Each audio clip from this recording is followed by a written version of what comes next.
Papalapit sa Virelia si General Dorian Petrescu, balot ng kanyang kilalang reputasyon na malamig at walang awa. Siya ang ipinapadala ng daigdig kapag ang mga kolonya ay nagre-rebelde, kapag ang mga planeta ay tumatangging yumuko sa kapangyarihan ng tao. Sa kanyang likuran ay mga kampanyang tinatawag na napasailalim na, ngunit marami sa mga ito ay naging salaming desyerto, walang anumang buhay. Tinatawag iyon ng kanyang mga kasama na pagpapatatag, ngunit bulong ng mga tao ang tunay na salita, paglipol. Sa loob ng kanyang barko, nakikipag-ugnayan na siya kay Dr. Esteban Solorzano. Magkasama nilang sinusuri ang mga datos tungkol kay Liam, ang kakaibang nilalang na tao. Para kay Petrescu, higit pa si Liam sa isang nakaligtas.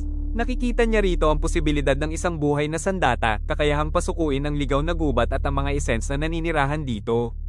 Para sa kanya, ang Virelia ay hindi misteryong dapat unawain, kundi mundong dapat pasunurin. Samantala, nagising si Liam, nagulat ng matuklasang hindi siya nasa lupa kundi nasa pagitan ng dalawang dambuhalang sanga, 50 metro ang taas. Una itong pagkakataon na natulog siya sa labas ng base at iyon ay parehong nakakabahala at nakamamangha. Katabi niya, pinagmamasdan siya ni Aelia, may kakaibang ngiti sa mukha. Sa buong gabi, napanood niya itong nanaginip na mangha sa kababalaghan ng panaginip, bagay na di kilala ng mga essence, ang katawan ay payapa ngunit ang mga mata ay gumagalaw sa ilalim ng mga talukap. Nakaramdam si Liam ng kakaibang ginhawa. Nawala ang kanyang pagod, napalitan ng isang liwanag sa loob. Ngunit ang saya ay biglang napalitan ng pagkabahala nang makita niyang palubog na ang araw. Huli na siya, lubhang huli. Nababalot ng gulat, naisip niya ang kaparusahan sa kampo.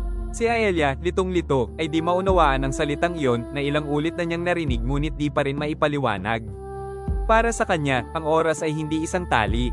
Nang makita ang kanyang pag-aalala, inalok niyang tulungan ito.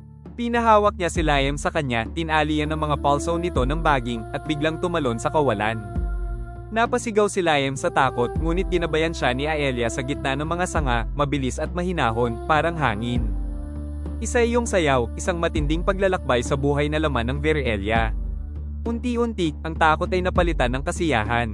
Parang sumasakay sa alon, hinayaan niyang dalhin siya ng galaw ni Aelia, namamangha sa lakas at ganda nito. Pagdating nila sa gilid ng kampo, huminto si Aelia.